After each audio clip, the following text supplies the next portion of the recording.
Do you want to become a millionaire and have a business that builds a lot of money?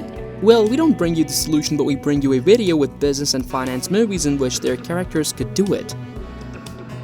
Let's start. Number 10. The Social Network. On a night in the fall of 2003, Mark Zuckerberg, a Harvard student and programming genius, sits down in front of his computer and begins to develop a new idea: Facebook. What started in a schoolroom became a revolutionary social network. 6 years and 500 million friends later, Zuckerberg is the youngest billionaire in history, but success also brought personal and legal complications to this young entrepreneur. In particular, they accused him of stealing the idea from some students at his own university and his turbulent relationship with Eduardo Severin, his former friend and co-founder of Facebook. Mark is going to launch Facebook, which spreads like screen fire at Harvard. Then through prestigious American universities, through Silicon Valley, and then literally to the entire world. And out of that chaos of creation is born a passionate conflict over how and when it all happened and who deserved credit for what clearly became one of the most original ideas of the century. A conflict that breaks with friendships and gives rise to legal action. Number 9. Money Monster. George Clooney puts himself in the shoes of a famous television presenter who is also one of the main gurus of Wall Street. But when the young Kyle Budwell follows his advice, he loses all his and his family's money, so he decides to kidnap Gates during the live broadcast of his show. The producer of the said television space is Patty, played by Julia Roberts, and between them they intend to play the game of a corrupt company that has declared bankruptcy and has sent many humble people who believed in their speech to poverty. Kyle Budwell, a kind of current Robin Hood, decides to avenge all the swindled. He begins to take over the television channel until the truth is told. The film is capable of making us feel the seriousness of the events. Number 8. Il Capitale Umano. A few days before Christmas, a luxury van hit a cyclist in the middle of the night. This accident is going to change the destiny of two families, that of the millionaire Giovanni Bernassi, a great financial speculator, and that of Dina Ossola, an ambitious real estate agent whose company is bankrupt. This film is directed by Paolo Guerzi. If you like the top movies, don't forget to subscribe and activate the bell icon to see more content like this. Number 7. Pirates of Silicon Valley.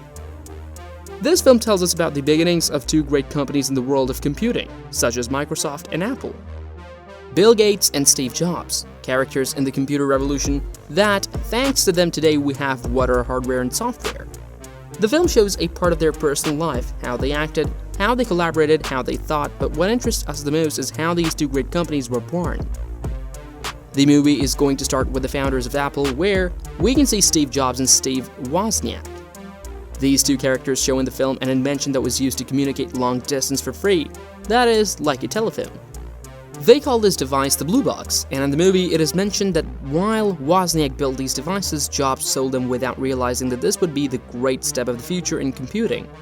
On the other hand, at Harvard University, he shows us a great character who today is one of the richest men in the world, Bill Gates.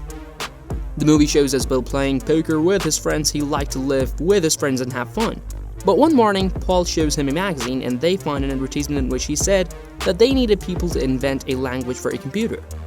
After reading this, Bill and Paul, along with their friend Balmer, decide to create such a language for that computer. Number 6. Margin Call. The film set in the risky world of high finance tells us about the turbulent 24 hours before the start of the 2008 financial crisis, when Peter Sullivan, a junior analyst, reveals information that could prove the downfall of the company. This causes a chain of decision-making, both moral and financial, that will produce an earthquake in the lives of those involved in this disaster. On the upper floors of a Wall Street skyscraper, a group of bankers, stockbrokers, and analysts watch the Manhattan night. They are the only witnesses of the last hours of an era. When the sun rises and opens the stock market, the world is going to be engulfed in a financial collapse of enormous magnitude. A collapse that only they see coming and that they have helped to create. In these circumstances, how can one live with oneself? How does a man face the reality of failure, a failure that endangers the livelihood of millions of people? Number 5. Crypto. Popular topics have always been a strong inspiration for Hollywood, and cryptocurrencies could not be an exception. Many documentaries, movies, and short films about cryptocurrencies and Bitcoin are already circulating. But with this film, the first big-budget Hollywood feature film, Crypto, is incorporated. Martin is one of the most promising agents in all of Wall Street, and after a dispute with his bosses, he must move to his hometown and work from there. But soon after, he discovers that this relocation was not a coincidence. This character will be involved in a conspiracy in which FBI agents, the Russian mafia, and money laundering will be protagonists. Number 4. Wall Street, Money Never Sleeps. This film is the continuation of the classic '87 Wall Street. In that film, Oliver Stone created Gordon Gekko, a villain so charismatic that he steals all the spotlight from the film. Gekko, played by Michael Douglas, is the very representation of wild capitalism, a man who's capable of selling his mother for money. Although this new version begins with Gekko getting out of his prison, apparently already reformed, the character occupies a smaller place in the film, since the story focuses on Jake Moore, an ambitious young man who works on Wall Street. One day after earning his first million, the unthinkable happens. The crisis of 2008 arrives. In a matter of days, he's going to lose his job and sees his mentor ruined. The company for which he works declares bankruptcy, so he will seek revenge on the man who is behind all these evils.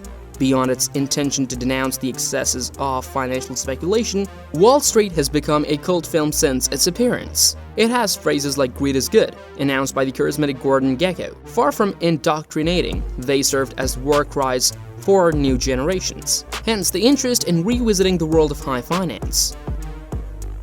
Number 3. The Big Short. In the fall of 2008, the US economy collapsed, dragging much of the developed world behind it. A group of people was not surprised at all. The key question was who had realized the risk involved in assuming that real estate prices would continue to rise forever.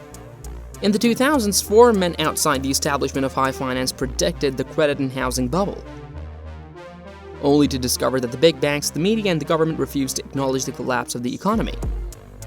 The objective of these weirdos, heavy metal lawyer Michael Burry, and head of an equity fund, and Mark Baum, head of a hedge fund who is alerted by a wrong phone call, is to do the deal of the century with 2 other young investors who they will ask banker Ben Rickard for his help to get a place in Wall Street, and thus take advantage of the situation. And it is that these 4 visionaries decided to bet against the big banks due to their lack of foresight and their greed. The move leads them to the dark side of modern banking, where they must question everything. The Big Bet aims to show us the absurd and depressing truth about the 2008 crisis and the darkest side of the banking system, and how there were those who, faced with the collapse of the big financial firms, sought to make a cut of the chaos. Number 2. The Wolf of Wall Street.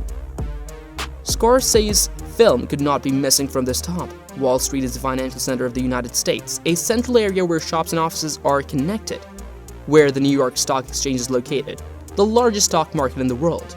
Its main function is to carry out negotiations for the purchase and sale of securities, such as investment in shares. Scorsese treats the dramatic terrain of crime in the United States from multiple angles. Based on a true story, Leonardo DiCaprio is going to put himself in the shoes of Jordan Belfort, a New York stockbroker who, together with some friends, amassed a fortune by defrauding millions of people. The film follows this transformation of Jordan Belfort from an upstanding Wall Street freshman to a bona fide stock outlaw. After amassing a fortune in record time, the character spends it in the most absurd way. But whenever you go up, you have to go down, and the FBI is about to get closer to his empire of excesses. Number 1. The Founder. The film is based on the creator of McDonald's. In the 1950s, an Illinois salesman named Ray Kroc met brothers Dick and Mac McDonald's, who run a burger joint in Southern California.